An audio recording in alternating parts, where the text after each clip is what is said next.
Afternoon, welcome to London Buddhist Centre, particularly warm welcome if it's your first time here at the centre. My name's Mahamani and I'm one of the teachers here at the centre. So if you're around for the earlier talks or you've seen the programme, you'll know that so far today we've had a talk about money, we've just had a talk about sex, so perhaps it's kind of inevitable that kind of conflict follows on from that, who knows. So, conflict. Well, before sharing, I'm just going to be sharing some of my own kind of thoughts inspired by Buddhism about conflict. I just want to be clear how we're actually using or how I'm defining the term, so it's kind of clear for us. So the Cambridge Dictionary defines conflict in two ways. So the first one is an active disagreement between people with opposing opinions or principles. And the second one, and obviously linked to it, is fighting between two or more groups of people or countries. So that feels kind of quite clear to me. I kind of quite like that definition. It kind of shows me how conflict can be small or large. It can be it's interpersonal between one or two, between two people or between groups of people, between countries. So there's a bit of a kind of continuum there. So that's the kind of conflict, the kind of definition that I'm kind of working with. We might come back to those definitions later, and even if we don't, we can just kind of bear them in mind. Might be helpful. So, even before I was asked to give this talk a few weeks ago, the subject of conflict has been on my mind for quite some time. And in particular, I was aware that I had got quite caught up in thinking and reading about the kind of escalating war of words, and let's hope it remains at that, being played out between kind of Donald Trump and Kim Jong-un in the media. So as a Buddhist, as somebody who's undertaken a set of training principles or precepts, which are all kind of underpinned by a commitment to non-harm, I don't support the tactics, the politics or the threats, real or otherwise, of either man or the institutions that support them. I regard their politics as based or motivated by greed, hatred and delusion, which in Buddhist teachings are known as the three poisons or the three unwholesome roots. So just to remind us of what those are to a bit more detail. So greed, which kind of is obvious in some ways, refers to perhaps our own selfishness, our misplaced desire or attachment, our grasping for happiness and satisfaction through things outside of ourselves. Hatred refers to our anger, our aversion, even repulsion towards people we choose to not like or circumstances we don't like, even perhaps towards our own uncomfortable feelings on occasions. Delusion refers to our dullness, bewilderment, misperceptions, our wrong view of reality. So these three poisons of greed, So these three poisons of greed, hatred and delusion are a byproduct of ignorance. Ignorance of our true nature, the awakened heart of wisdom and compassion, of which the Buddha is our exemplar. So, arising out of our ignorance, these negative mental states motivate our unskillful thoughts, our unskillful speech, our unskillful actions. And that causes all manner of sufferings and unhappiness for ourselves and for others. So we can see them as being the root cause of all sufferings, greed, hatred and delusion. So, in one respect, viewed from this perspective, it all feels very clear to me when I kind of think about this kind of Donald Trump, Kim Jong-un So my values of kindness, generosity, non-harm, are very different from the values of either man. So that's on the surface. But if I dig a little deeper into my own self, I have to kind of acknowledge the degree to which I too am motivated or continue to be motivated by greed and hatred and delusion. I think we probably all are to some degree or other, and will continue to be so until we awaken, until we gain enlightenment, as the Buddha did some 2,600 years ago. It's a kind of part of the human condition. And when I kind of think about these two men and my own responses to them, I'm aware that it plays out in a particular way.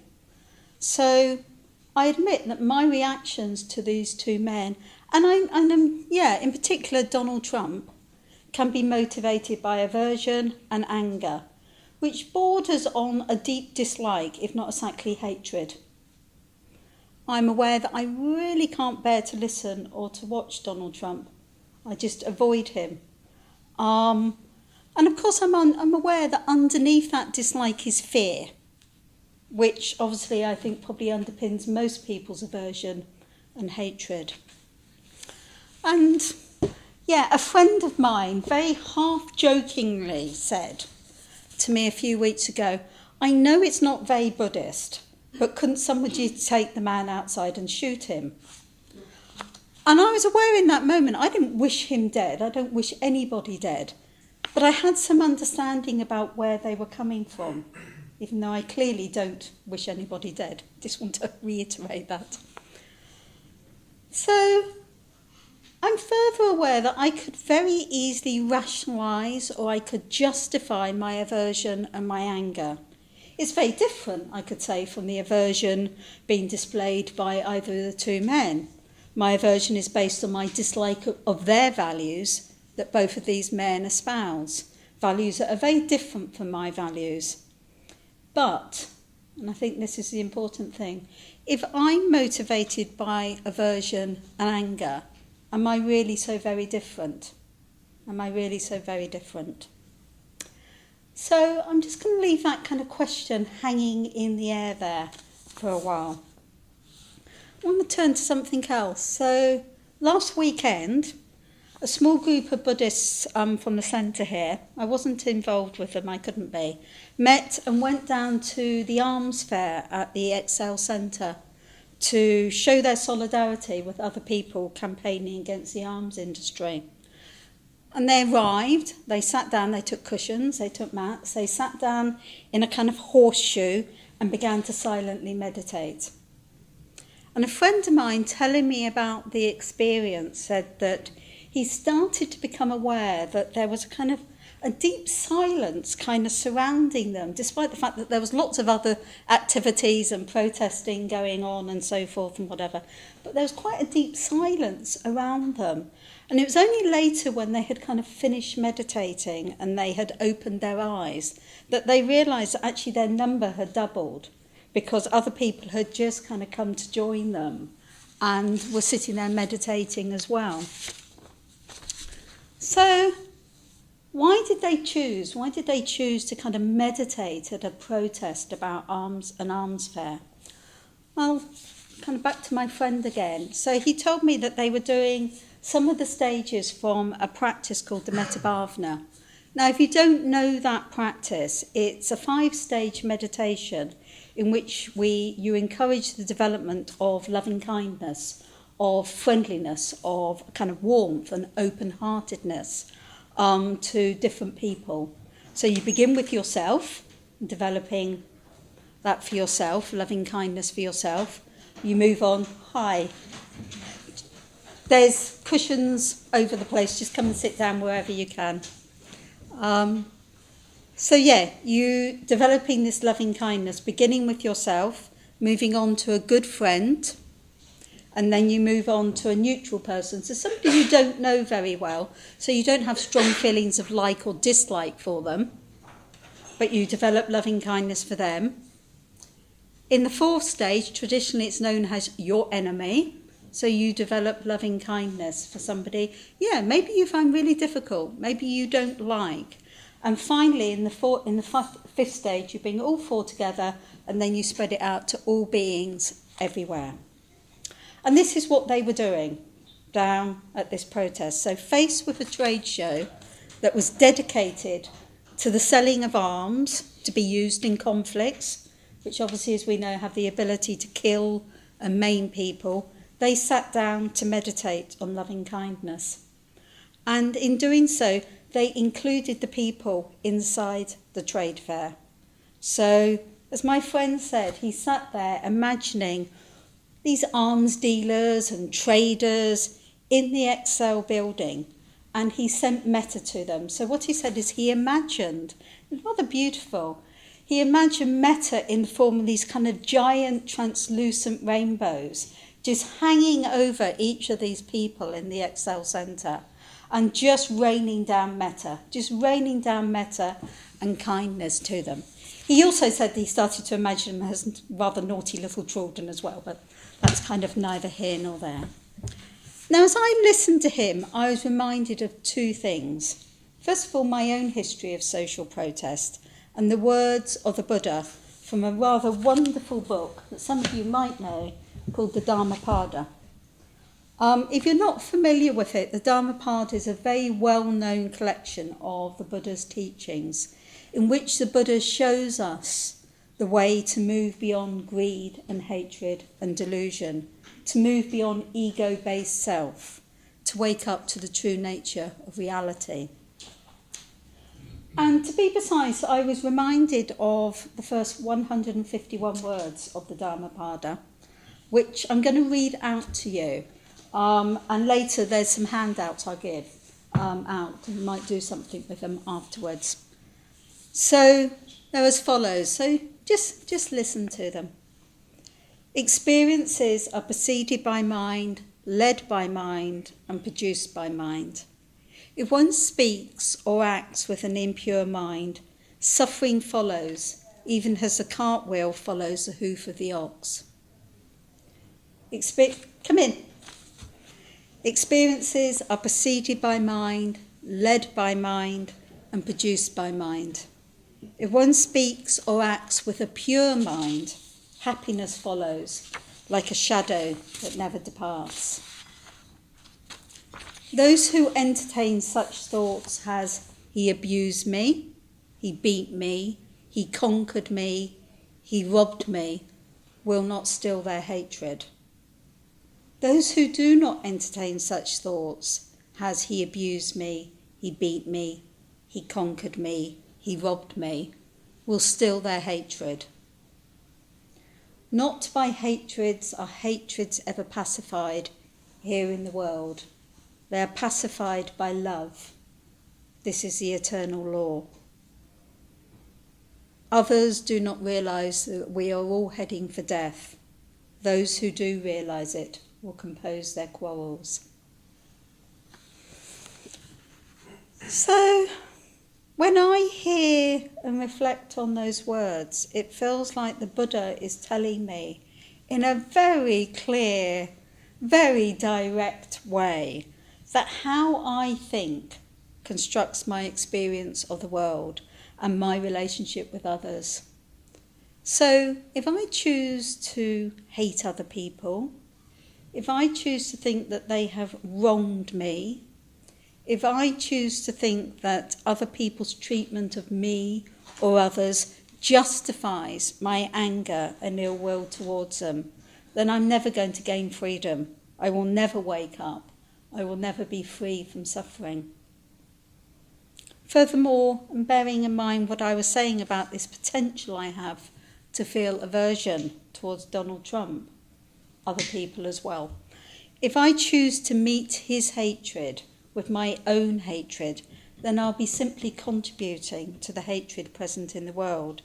And in doing so, I'll be going what I really do feel deep in my bones is a fundamental law of the universe. Not by hatreds are hatreds ever pacified here in the world. They are pacified by love. This is the eternal law. So, as I said, when I heard the stories of my friends meditating at the Excel Centre, as I said, I was reminded of two things: those verses from the Dhammapada and my own history of being involved in social protest. So, for family reasons that I don't need to kind of go into now, I think I grew up very angry, unhappy person. A great deal of this anger and hatred was directed at my family. I felt wronged by them, and I think a large part of my identity was based on being a victim. So I was raised a Catholic, but I rejected that at a very young age. Nevertheless, that kind of religious upbringing really influenced me quite deeply. So my morality was based on judgment towards myself, and others. So I had a kind of deep sense of what was right and what was wrong, and a good dose of guilt to go with it. So I'd rejected Catholicism, I rejected all forms of spirituality, and I adopted in my 20s and 30s what would probably be best described as a kind of politics of anger. I was involved in political action of all sorts, and I don't think that in itself is a bad thing, to care about the world, but it was underpinned by an anger, even a kind of hatred, that lay the blame for the problems of the world at the feet of others. So if someone had suggested that I might begin by changing myself, that I might consider meditating at demonstrations instead of shouting angry slogans and doing my best to get arrested and often succeeding, I would have laughed at them. I would have absolutely laughed at them. The idea of giving up my anger quite frightened me, as I wasn't sure who I'd be without it. What would be my motivation to do things to bring about change? Later, my late 30s, in early 30s, I exchanged a kind of protest banner for the lectern, and I began a career as an academic sociologist. I was still angry at the world and its injustices. I still blamed other people. I kind of just dressed it up in academic language and, made quite a nice living from it as well. And that is how I might well have continued my life. Broken and fractured relationships with my family, a sense of victimhood, a sense that I was right and others were wrong, a deep-rooted belief that my anger, even my hatred, was justified. And I would say here that while the kind of my story is my story, there's kind of unique aspects to it, I don't think it is so different from many other people. It has similarities with lots of people. Maybe there's resonances with your own, who knows. But I certainly see that sense of justified anger, that sense of self-righteousness in the political world and in other areas. It's present in Donald Trump. It's present in all conflict, whether large or small. So yes, I could have continued in that vein for the rest of my life if it hadn't been for a rather accidental stumbling across Buddhism, the details of which I haven't the time to go into now and aren't particularly relevant. But suffice to say, kind of coming across Buddhism, becoming a Buddhist, committing to a Buddhist life has had and continues to have a radically transformative effect on my life. And it was quite early on in my Buddhist life that I kind of came across those 6 verses, that I came across the Dhammapada, and in particular those 6 verses. And there's something for me about the simplicity of them, the depth of them, that resonated deeply within me, because they really helped me to acknowledge that for most of my life I had indeed been meeting hatred with hatred. So for a long time I had that sense of being wronged by others, my family, as I've illustrated above, and therefore I felt so justified in my anger and hatred, not just to those who had wronged me, but to others I encountered and, didn't behave in the way I thought they should behave.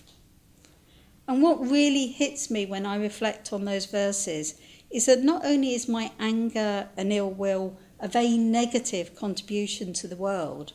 But bearing in mind the Buddha's teachings on the 3 root poisons, greed, hatred and delusion, it's also one of the causes of my own suffering and contributes to the suffering of others. So it's a basis of conflict. Fortunately, it's also very clear in those verses that I can change all this. I can change my mind. I'm not saying it's easy. I'm not saying it's easy at all. But I can change my mind. I have a choice about my actions of body, speech and mind. I don't have to continue in the same way. And it was that understanding alongside, it was that understanding alongside simple but radical meditation practice of the metta bhavana, the development of loving kindness I was talking about a few moments ago, that helped me to bring about some very radical and positive changes in my life, and in particular my relationship to my family.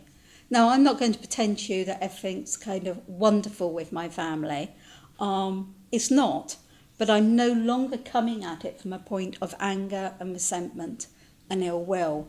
I'm much more prepared to accept my family as they are, and to accept myself as I am, and to recognise that what occurs is something that we both create. It's if we both are dynamically involved in those relationships. And I think letting go of that hatred, that ill will, that blame, letting go of an identity based around being a victim, I've found, a peace in my life that's probably eluded me for so long.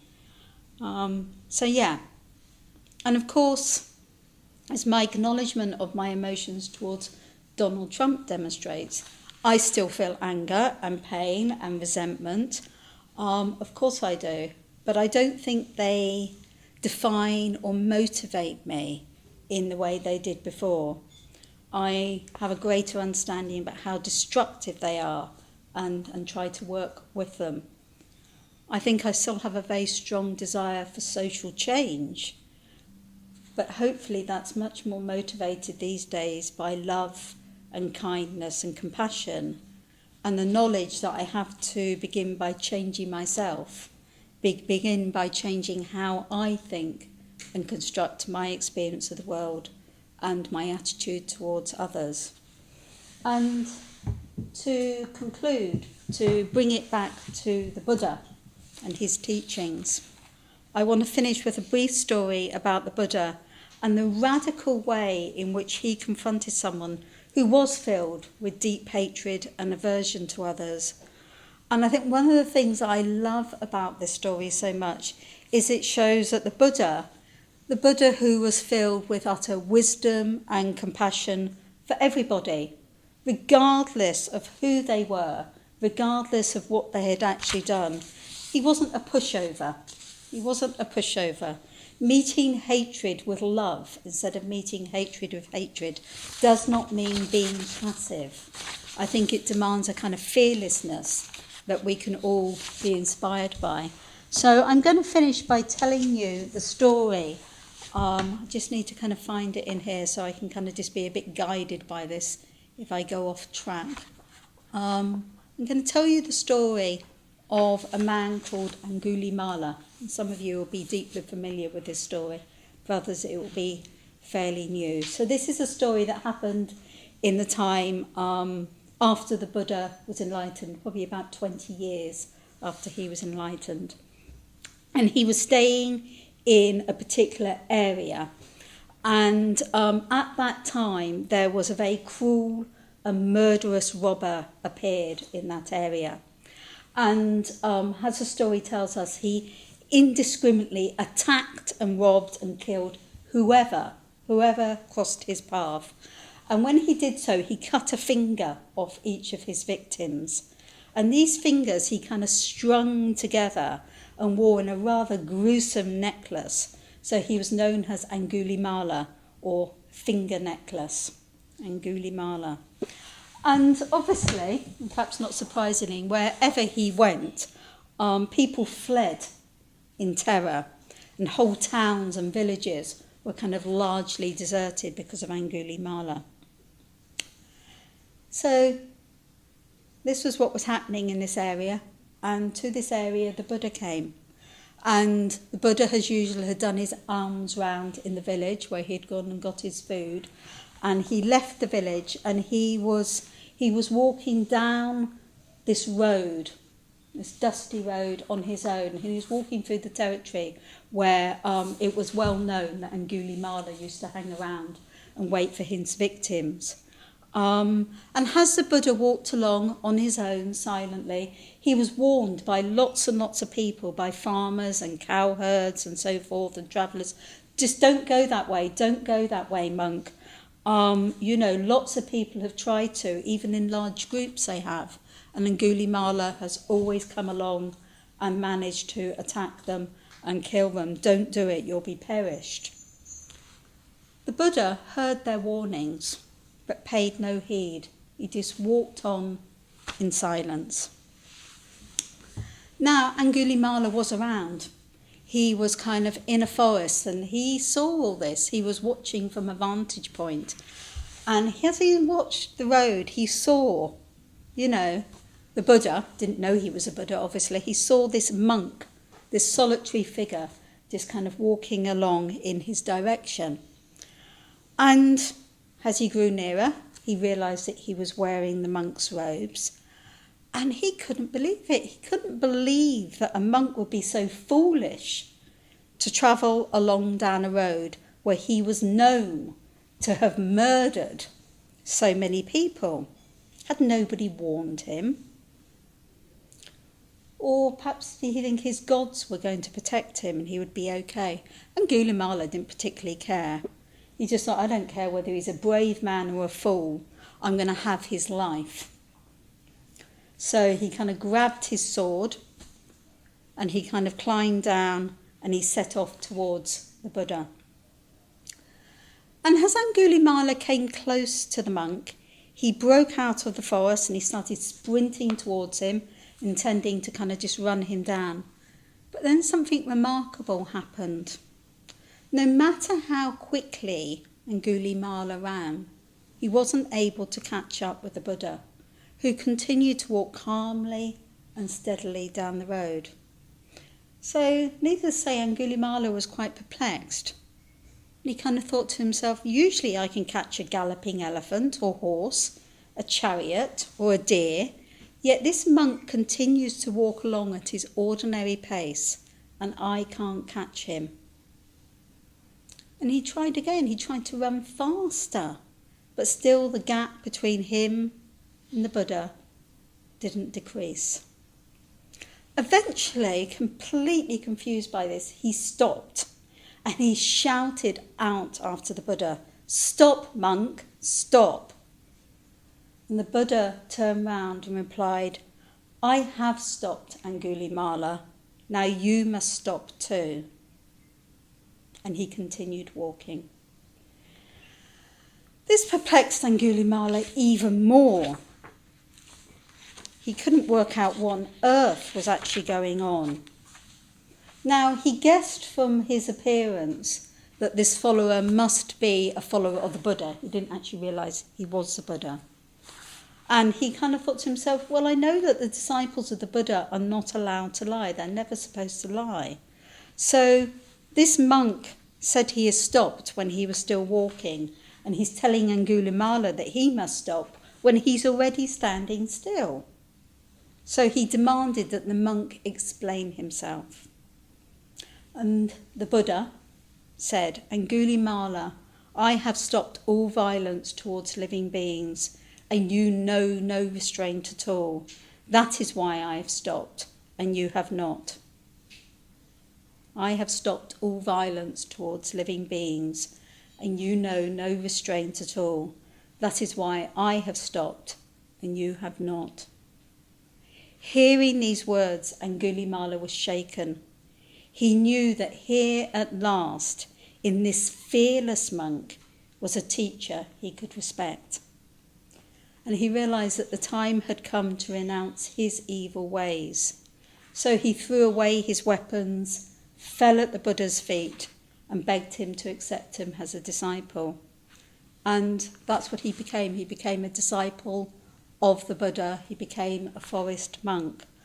Angulimala returned to live with the Buddha, to live a very, very different life. The rest of his story is filled with lots of different things, but I won't go into them now. I don't need to. But I think that that's such a powerful story. It's such a powerful story of that, I have stopped. When are you going to stop?